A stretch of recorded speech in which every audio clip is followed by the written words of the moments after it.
وطاعة لمولانا أمير المؤمنين جلالة الملك محمد السادس أيده الله ونصره، ونسهم في والاحتفال بذكرى المولد النبوي الشريف، مراعين في ذلك بعض خصوصياتنا المغربية المتفردة، ومنها الاستشفاء في ليلتها النورانية بالتبرك بختم كتاب الشفاء للإمام القاضي إياد السبت المغربي المتوفى 44 و500 هجرة رحمه الله، أحد مفاخر علماء الأمة المغربية الذين طرقت شهرتهم الآفاق، حتى قيل لولا عياض لما عرف المغرب، وأحد مناراتها الشامخة في سماء المعرفة الدينية والأدبية والتاريخية، وأحد أفذاذها الخلص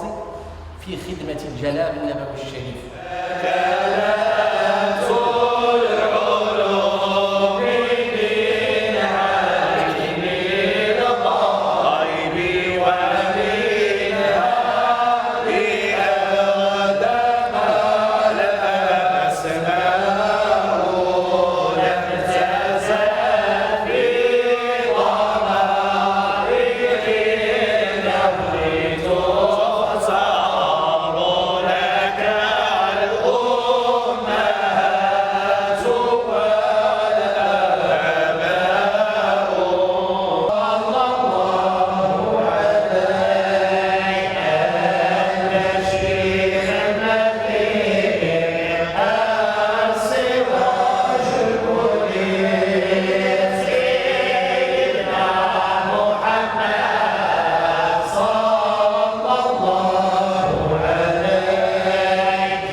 هذه المناسبة الجليلة عيد المولد النبوي الشريف التي هي مناسبة عظيمة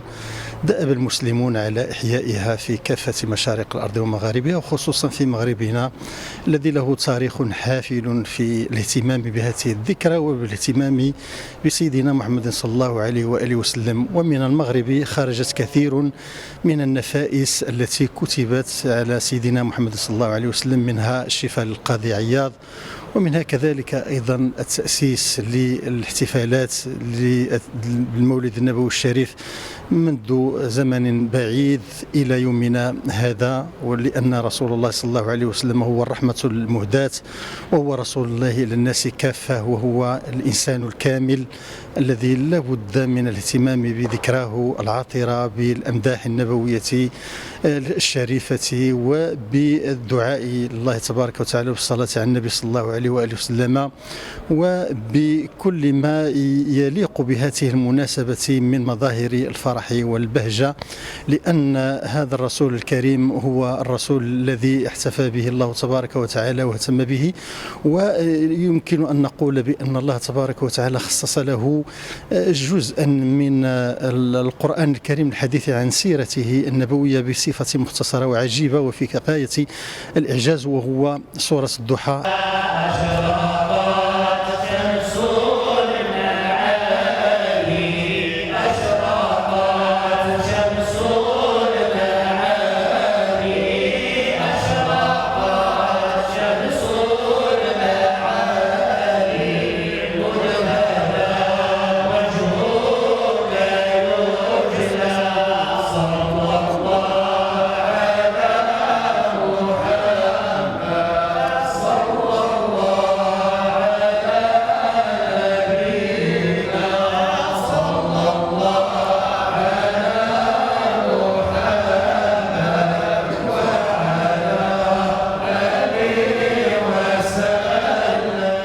التواجد الآن في مسجد حكامة،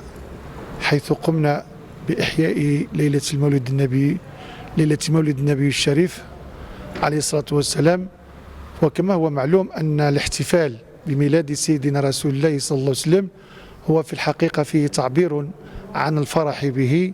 وشكر للنعمة التي أنعم الله علينا بوجود هذا النبي العظيم الشفيع ديالنا يوم القيامة إن شاء الله عز وجل. فهذا الاحتفال والأمة قاطبة تحتفل في هذه الليلة المباركة بوجود هذه النعمة، إنما هم في الحقيقة يعبرون عن فرحهم. والإنسان إذا فرح بالنبي صلى الله عليه وسلم في الدنيا يفرح به يوم القيامة. كيف لا نفرح بهذا النبي العظيم الذي فضله الله سبحانه وتعالى ونور به الأرض، حيث يقول الله تعالى: الله نور السماوات والأرض. كما نسألك يا ربي ونتوجه إليك ونحن في هذا البيت المبارك وفي هذه الليلة المباركة، ليلة مولد سيدنا محمد عليه الصلاة والسلام، أن تنصر مولانا أمير المؤمنين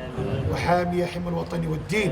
جلالة الملك محمد السادس. اللهم انصره نصرا عزيزا تعز به الدين، اللهم انصره نصرا عزيزا تعز به الدين وتعلي به راية الإسلام والمسلمين. اللهم يا رب احفظه بما حفظت به يدك الحكيم، اللهم يا رب احفظه بما حفظت به يدك الحكيم، اللهم يا رب احفظه من بين يديه ومن خلفه وعن يمينه وعن شماله. اللهم يا رب احفظه في حله وترحاله، اللهم يا رب احفظه في حله وترحاله. اللهم يا رب اشفيه بشفائك، اللهم يا رب اشفيه بشفائك، داويه بدوائك، واشفي يا رب جميع امراض المسلمين. اللهم بارك له وعلى يديه، اللهم يا رب بارك له وعلى يديه، وحقق يا رب مطامحه وآماله. اللهم يا رب اجعل كل عسير لديه يسيرا، اللهم يا رب اجعل كل عسير لديه يسيرا، وأقر اللهم عينه بولي العهد مولاي الحسن، وأنبت اللهم نباتا حسنا، وشد اللهم أزره بسلوه المولى الرشيد وبسائر أفراد الأسرة الملكية الشريفة، واغفر يا ربي للملكة.